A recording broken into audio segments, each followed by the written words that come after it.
अभी तक किया था लास्ट क्लास में कि सोर्सेस ऑफ बिजनेस फाइनेंस कितने तरह के होते हैं, हमें बिजनेस फाइनेंस की जरूरत क्यों है।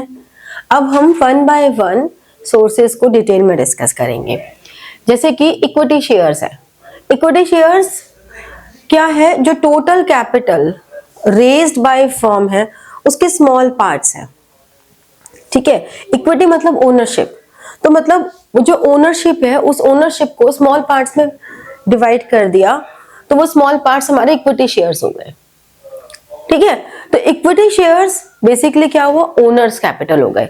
देखो, अगर आप फीचर्स करते हो तो आपके मेरिट्स और लिमिटेशंस के काफी पॉइंट्स वहीं से कवर हो जाते हैं। ये ओनरशिप कैपिटल है। किसी भी कंपनी को फॉर्म करने के लिए हमने जब फॉर्मेशन ऑफ कंपनी के स्टेप्स पढ़े थे तब हमने उसमें ये पढ़ा था कि कैपिटल सब्सक्रिप्शन के बिना आगे सर्टिफिकेट ऑफ कमेंसमेंट नहीं मिलता। तो जब हमें इनकॉर्पोरेशन का सर्टिफिकेट मिल जाता है तो कैपिटल सब्सक्रिप्शन चाहिए, यानी कि प्रोस्पेक्टस इशू करके कैपिटल रेज करना। So this is a pre requisite for formation of A company. ठीक है, share holders do not get any fixed dividend, मतलब अगर अर्निंग्स होंगी तो उन्हें डिविडेंड मिलेगा, अदरवाइज नहीं मिलेगा। ठीक है, इसीलिए इसमें इन्वेस्ट कौन करते हैं? इसके इन्वेस्टर्स वो हैं जिनको हाई रिटर्न्स चाहिए and those who are in a capacity to take high risk, यानी कि जो लोग हाई रिस्क नहीं लेना चाहते, वो रेगुलर इनकम चाहते हैं, वो इन्वेस्टर्स इक्विटी शेयर्स में कभी इन्वेस्ट नहीं करते। ठीक है, और क्योंकि इनको एक फिक्स डिविडेंड नहीं मिलता, अगर प्रॉफिट्स होंगे, कंपनी प्रॉफिट अर्न करेगी तो कंपनी डिविडेंड डिक्लेयर करेगी, और वो भी ये सोचकर डिविडेंड पॉलिसी में कि क्या हमें पैसे की जरूरत है खुद के लिए। तो यानी कि सारे काम करने के बाद फिर कंपनी डिविडेंड देगी, इसीलिए इसको रेजिड्यू ओनर्स भी कहते हैं। Residual owners, equity share holders are also called residual owners. Limited liability होती है। Limited liability in the context कि कोई भी शेयर मान लो 10 रुपीज का है और उसको हमने अलग अलग पार्ट्स में डिवाइड किया, उसमें से 7 रुपीज शेयर होल्डर पे कर चुके हैं, तो उसकी लायबिलिटी सिर्फ 3 रुपए की ही रहेगी। लिमिटेड लायबिलिटी है, यही इसका बेनिफिट भी आ जाता है कि लिमिटेड लायबिलिटी है। 1 शेयर 1 वोट, ओनरशिप है तो वोटिंग राइट है, इसीलिए हमें कहते हैं कि ये डेमोक्रेटिक कंट्रोल पे चलती है। जब कोई भी डिसीजन होता है तो एनुअल जनरल मीटिंग एजीएम, जिसमें सारे शेयर होल्डर्स पार्टिसिपेट करते हैं, और उसमें एक कोरम फिक्स्ड होता है कि इतने लोग अगर आएंगे, डिपेंड करता है कि हमें किस तरह की मीटिंग है, एजेंडा क्या है, उस पर डिपेंड करता है। तो इतने लोग होंगे तभी उस मीटिंग को एक्सेप्ट किया जाएगा मिनिमम। और फिर हर एक, यानी कि किसी के पास अगर 10 शेयर्स है तो उसके 10 वोट्स हो गए, समझ रहे हो? तो 1 शेयर 1 वोट है, तो डेमोक्रेटिक कंट्रोल होता है। ठीक है, जो ये इक्विटी शेयर्स इशू हो रहे हैं, नॉर्मली आप कोई भी बोरोड, कोई भी एक्सटर्नल लैब लेते हो तो आपको उसके अगेंस्ट, अगर लॉन्ग टर्म ले रहे हो तो उसके अगेंस्ट आपको मॉर्गेज रखना ही रखना पड़ता है। ठीक है, तो बट इसके अगेंस्ट आपको कोई एसेट मॉर्गेज नहीं रखना पड़ता। और कोई भी कंपनी जब अपने शेयर्स इशू करती है तो मार्केट में उसकी क्रेडिट वर्दीनेस, मतलब मार्केट में उसकी एक स्टैंडिंग खड़ी हो जाती है कि अच्छा, इस कंपनी के, जैसे क्या होता है ना, इस कंपनी के शेयर्स का प्राइस बढ़ रहा है, ओहो बढ़िया कंपनी है, प्रॉफिट अच्छा ले रही होगी। क्यों बढ़ रहा है इसका प्राइस? माइक्रो में पढ़ा है डिमांड एंड सप्लाई। क्यों बढ़ रहा है इसका प्राइस? लोग डिमांड ज्यादा कर रहे हैं। क्यों कर रहे हैं लोग डिमांड? क्योंकि लोगों को उस कंपनी में आगे ब्राइट फ्यूचर नजर आ रहा है, तो इस वजह से क्रेडिट वर्दीनेस बढ़ती है। परमानेंट कैपिटल है। परमानेंट कैपिटल मतलब एक बार इशू हो गई तो हो गई, ऐसे नहीं है कि वापस होगी। जैसे प्रेफरेंस शेयर्स रिडीमेबल होते हैं, अभी हम आगे पढ़ेंगे। डिबेंचर्स या कोई भी लोन, कोई भी एक्सटर्नल, वो रिडीमेबल होता है। तो इस तरह से ये रिडीमेबल नहीं होते, although buyback of equity shares का प्रोविजन होता है, but with all the norms. ठीक है, कंपनी के ऊपर इसीलिए कोई बर्डन नहीं है, क्योंकि कोई भी फिक्स चार्ज नहीं है। भाई डिविडेंड हुआ प्रॉफिट तो देंगे, नहीं हुआ तो नहीं देंगे, कोई ऐसी ऑब्लिगेशन नहीं है। तो इसीलिए इसकी जो कॉस्ट ऑफ कैपिटल है वो हाई होती है, तो वो लिमिटेशन में आ जाती है। कॉस्ट ऑफ कैपिटल का मतलब क्या होता है? कॉस्ट ऑफ कैपिटल मतलब return by company to investors. ठीक है ना, मतलब जैसे कि लोन लिया तो उस पर इंटरेस्ट दिया तो वो उसकी कॉस्ट हो गई, cost of raising loan. Equity shares को डिविडेंड दिया तो cost of raising funds through equity shares. ये कॉस्ट ज्यादा होती है क्योंकि प्रॉफिट का पार्ट देना पड़ रहा है, और अगर ज्यादा प्रॉफिट हुआ तो ज्यादा देना पड़ेगा। ठीक है, additional equity shares dilutes control of existing shares. मान लो एक कंपनी के पहले 1 लाख शेयर्स है at the rate of ₹10 each. अब कंपनी ने 50,000 शेयर्स और इशू कर दिए। हुआ क्या, जो कंट्रोल ओनरशिप का पहले 1 लाख शेयर होल्डर्स के पास था, वो अब कंट्रोल 1,50,000 शेयर होल्डर्स के पास आ गया। तो जो एग्जिस्टिंग शेयर होल्डर्स है उनका कंट्रोल थोड़ा कम तो होगा ही ना, कॉन्ट्रैक्ट हुआ ना, वो वाली बात। फॉर्मेलिटीज बहुत ज्यादा हैं, क्योंकि आप लोगों का पैसा ले रहे हो, उन्हें ओनरशिप दे रहे हो, तो आपको लीगल फॉर्मेलिटीज बहुत ज्यादा करनी पड़ती हैं, तो इसका भी ध्यान रखना पड़ता है। ठीक है, तो इक्विटी शेयर्स के बाद हमारे पास नेक्स्ट आते हैं प्रेफरेंस शेयर्स। हमारे पास जो शेयर कैपिटल है वो 2 तरह की है, एक है इक्विटी शेयर्स, एक है प्रेफरेंस शेयर्स। प्रेफरेंस शेयर्स में क्या होता है, नेक्स्ट करते हैं। अब प्रेफरेंस शेयर्स में मैंने बताया कि एक ना फिक्स्ड रेट ऑफ डिविडेंड है। प्रेफरेंस का मतलब क्या हुआ, प्रेफरेंस का मतलब हुआ कि इक्विटी शेयर्स के मुकाबले इनको 2 जगह प्रेफरेंस मिलता है। एक तो इनको डिविडेंड प्रेफरेंस शेयर होल्डर से पहले मिलेगा, दूसरा जब भी कभी कंपनी वाइंड अप होगी तो जब क्लेम्स पे करते हैं तो इक्विटी शेयर होल्डर से पहले इनको मिलेगा। तो हमारे पास जो शेयर कैपिटल है, ये शेयर कैपिटल 2 पार्ट्स में डिवाइडेड है, इक्विटी शेयर्स और प्रेफरेंस शेयर्स। इक्विटी शेयर्स और प्रेफरेंस शेयर्स। अब होता क्या है कि प्रेफरेंस का मतलब क्या हुआ, उन्हें 2 जगह प्रेफरेंस मिल रहा है, एक तो डिविडेंड के फॉर्म में मिल रहा है और एक उनको अपना पैसा जो है वापस मिलने की फॉर्म में मिल रहा है। दूसरा, इनको हमेशा एक फिक्स्ड रेट ऑफ डिविडेंड मिलता है, मतलब ऐसे लिखा होता है हमेशा 10% प्रेफरेंस शेयर्स। इसका मतलब है जो प्रीफिक्स में 10% लिखा है, इसका मतलब हुआ कि ये इनका रेट ऑफ डिविडेंड है जो फिक्स्ड है। ये कैरेक्टरिस्टिक डिबेंचर्स की होती है, जो भी लोन कैपिटल है उसमें रेट ऑफ इंटरेस्ट फिक्स्ड होता है, तो ये इनको बेनिफिट मिल रहा है। तो ऐसे इन्वेस्टर्स जिनको रेगुलर इनकम चाहिए, ठीक है, वो यहाँ पे इन्वेस्ट करना पसंद करते हैं, जो लो रिस्क स्टेडी इनकम और फिक्स्ड अमाउंट पे रहना चाहते हैं। तो प्रेफरेंस शेयर होल्डर्स बेसिकली देखा जाए तो इक्विटी शेयर्स और डिबेंचर्स के बीच का एक है कि इक्विटी शेयर्स जो हैं उनके भी बेनिफिट्स इनको मिल रहे हैं, क्योंकि असेट्स पे चार्ज मिल रहा है, जो भी असेट्स है उन पे चार्ज मिल रहा है, तो इनको इक्विटी शेयर्स का बेनिफिट भी मिल रहा है। लेकिन इक्विटी शेयर्स जो एंजॉय करते हैं हाई रेट ऑफ डिविडेंड, कि अगर अच्छे प्रॉफिट हो तो उनको ज्यादा मिलेगा, कम प्रॉफिट हुए तो कम मिलेगा, तो वो रिस्क ले रहे हैं, तो उन्हें आउटकम भी ज्यादा मिल रहा है। बट प्रेफरेंस शेयर होल्डर्स ऐसा कोई रिस्क नहीं ले रहे हैं, उनको एक फिक्स डिविडेंड मिल रहा है, ये उनको डिबेंचर्स वाला बेनिफिट भी मिल रहा है, डिबेंचर्स भी अभी हम करेंगे। तो ये जो कॉम्बिनेशन दोनों का मिल रहा है, तो इससे फायदा भी है और नुकसान भी है। फायदा क्या है कि शेयर होल्डर्स जो इक्विटी शेयर होल्डर्स है उनके कंट्रोल पे कोई डिल्यूशन नहीं हो रहा। जैसे हमने इक्विटी शेयर्स में किया था ना कि इक्विटी शेयर्स नहीं इशू कर देंगे तो उनका कंट्रोल डिल्यूट हो जाएगा, कम हो जाएगा। प्रेफरेंस शेयर्स इशू करने से उनका कंट्रोल डिल्यूट नहीं होगा, पहली बात। बट उनका डिल्यूट क्या होगा, उनका क्लेम ओवर असेट्स, जो उनके असेट्स हैं उस पर उनका क्लेम कम हो जाएगा, क्योंकि प्रेफरेंस शेयर होल्डर्स का असेट्स पे भी क्लेम है।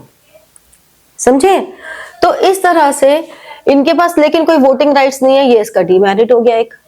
जैसे कोई भी कंपनी का अगर डिसीजन लेना है तो इक्विटी शेयर होल्डर्स के पास वोटिंग राइट्स है, प्रेफरेंस शेयर होल्डर्स के पास कोई वोटिंग राइट्स नहीं है।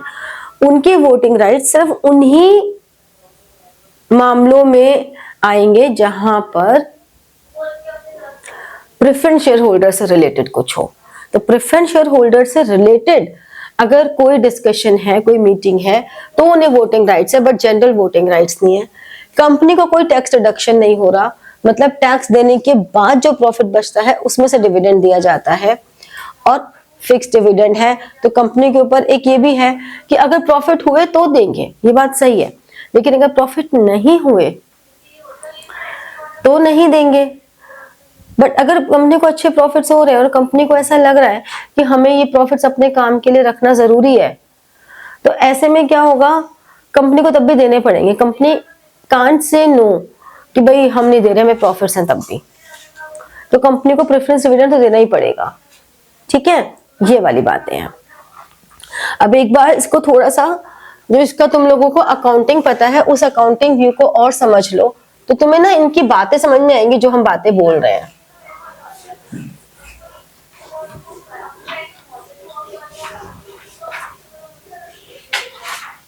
देखो, आप लोगों ने किया, कुछ सेल्स होती है, उसमें से cost of goods sold minus करते हो, तो आपके पास ग्रॉस प्रॉफिट आ जाता है। ठीक है ना? इसमें से इनडायरेक्ट एक्सपेंसेस माइनस करते हो और अदर इनकम ऐड करते हो, तो तुम्हारे पास प्रॉफिट बिफोर टैक्स आ गया। इनडायरेक्ट एक्सपेंसेस में आपका इंटरेस्ट ऑन लोन भी आ जाता है, यानी कि कोई भी एक्सटर्नल आपने लोन लिया है, चाहे बैंक लोन हो, चाहे डिबेंचर्स इशू किए हो, चाहे पब्लिक डिपॉजिट्स हो, कोई भी आपने जो बोरोड फंड लिया है उसका इंटरेस्ट आपने यहाँ माइनस कर दिया, फिर आपके पास प्रॉफिट बिफोर टैक्स आ गया, फिर इसमें से आपने टैक्स माइनस किया, अभी आ गया प्रॉफिट आफ्टर टैक्स। और ये आने के बाद आपके पास पहले preference dividend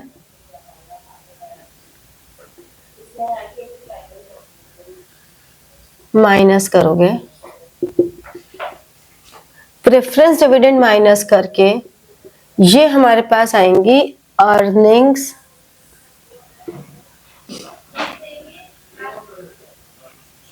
available for equity share holders.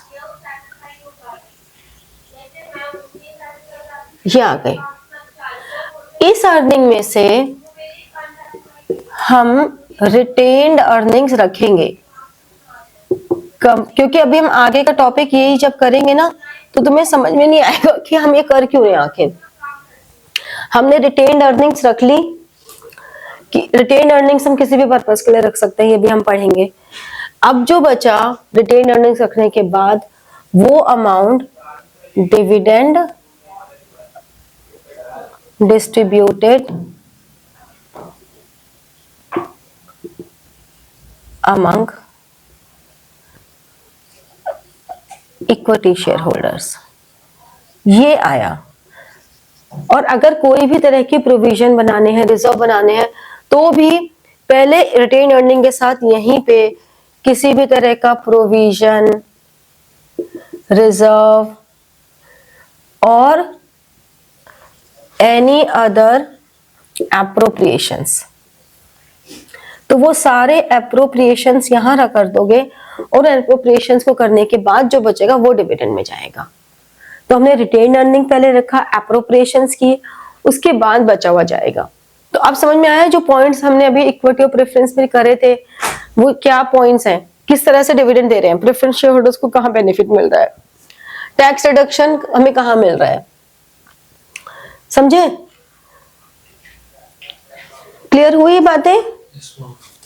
हमारे प्रेफरेंस शेयर्स 3 कैटेगरीज में डिवाइड हो सकते हैं, cumulative and non cumulative. Cumulative का मतलब हुआ कि अगर किसी एक साल उन प्रेफरेंस शेयर होल्डर्स को हम डिविडेंड नहीं दे पाई कंपनी, तो वो डिविडेंड क्यूमुलेट हो जाएगा फॉर नेक्स्ट ईयर, समझ रहे हो? फिर नेक्स्ट ईयर उनको दोनों साल का देंगे और उसके बाद ही इक्विटी शेयर होल्डर्स का नंबर आएगा। तो ऐसे लिखा होता है हमेशा, जैसे कि अगर 10% डिविडेंड हम दे रहे हैं तो 10% cumulative preference shares, this is the way it is return. Cumulative के लिए CUM यहाँ पे मेंशन कर देते हैं, नॉन क्यूमुलेटिव के लिए कुछ मेंशन करने की जरूरत नहीं है।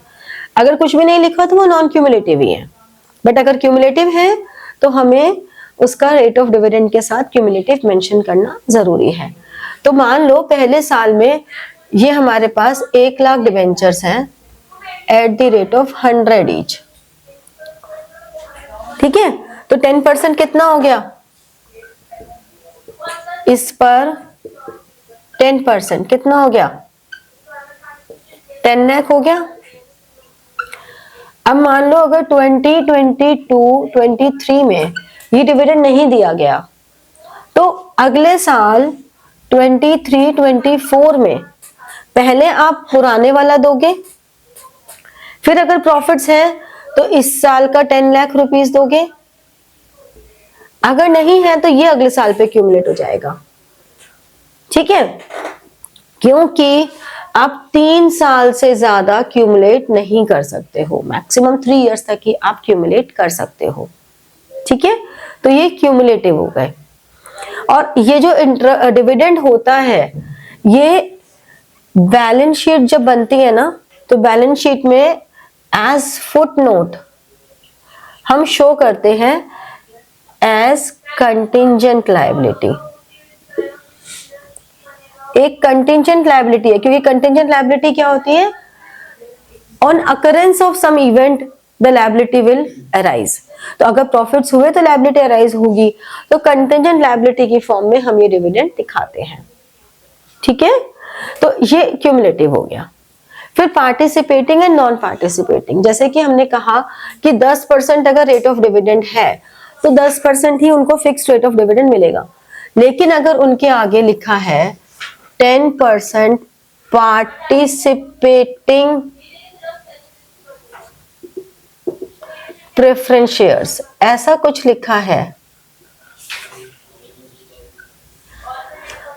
तो उस केस में पार्टिसिपेटिंग का मतलब है कि अगर कोई भी सरप्लस प्रॉफिट होगा सबको देने के बाद, पहले प्रेफरेंस शेयर होल्डर्स को डिविडेंड दे दिया, फिर इक्विटी को भी जो उनके प्लान में था उन्होंने दे दिया, उनको लग रहा है कि नहीं अभी हमारे पास बहुत प्रॉफिट है, हम बहुत अमीर हैं, तो अगर उन्हें ऐसा लग रहा है तो वो प्रेफरेंस शेयर होल्डर्स को उस सरप्लस प्रॉफिट्स में से और भी डिविडेंड दे देंगे।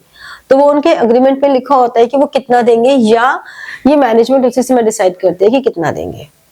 तो पार्टिसिपेटिंग का मतलब हो गया कि सरप्लस में पार्टिसिपेशन। यहाँ पे जब एमसीक्यूज में पूछा जाता है तो सबसे ज्यादा गलती ये करते हैं, पार्टिसिपेटिंग कंपनी अफेयर्स में पार्टिसिपेट करना। नहीं, कंपनी अफेयर्स में पार्टिसिपेट करने की बात नहीं कर रहे हैं हम यहाँ, ठीक है? Convertible preference shares can be converted in equity shares. कुछ उसके कंडीशंस होती हैं, टाइम पीरियड होता है, लेकिन उसके बेसिस पे प्रेफरेंस शेयर्स को हम इक्विटी शेयर्स में कन्वर्ट कर सकते हैं। तो अगर वो कन्वर्टेबल हैं तो उनके आगे कैसे लिखा होगा? 10% कन्वर्टेबल प्रेफरेंस शेयर्स। अब अगर कोई शेयर क्यूमुलेटिव भी हो तो 10% क्यूमुलेटिव कन्वर्टेबल प्रेफरेंस शेयर्स, इस तरह से आ जाता है, ठीक है? क्यूमुलेटिव का मतलब ये हुआ बेटा कि अगर किसी एक साल आपने डिविडेंड पे नहीं किया कंपनी ने, तो अगले साल के लिए वो एक्यूमुलेट हो जाएगा। अगले साल पहले पुराना डिविडेंड देंगे, फिर नया डिविडेंड देंगे। लेकिन अगर वो नॉन क्यूमुलेटिव है, तो अगर इस साल डिविडेंड दिया तो दिया, और प्रॉफिट्स नहीं है, अगले साल वो डिविडेंड दिया, तो अगले साल पे पहले वाला नहीं दिया जाएगा, उसी साल का। मतलब इस साल दिया तो दिया, वरना नहीं दिया। जय जय सीताराम। दिया तो दिया, नहीं तो नहीं दिया, खत्म बात। और क्यूमुलेटिव में अगर नहीं दिया तो अगले साल देना पड़ेगा। ठीक है, तो ये समझ में। हाँ नहीं, प्रॉफिट ना हो की तो बात ही नहीं है। प्रेफरेंस शेयर्स को डिविडेंड मिलता ही तब है जब प्रॉफिट होता है। शेयर है वो, डिवेंचर थोड़ी ना है। ठीक है, इतना क्लियर हो गया? ओके तो आज हम इतना ही करते हैं। अब हमारा जो चैप्टर बचा है वो नेक्स्ट क्लास में हम फिनिश कर लेंगे। तो like, share and press the bell button for getting your notifications and comment. ठीक है, thank you.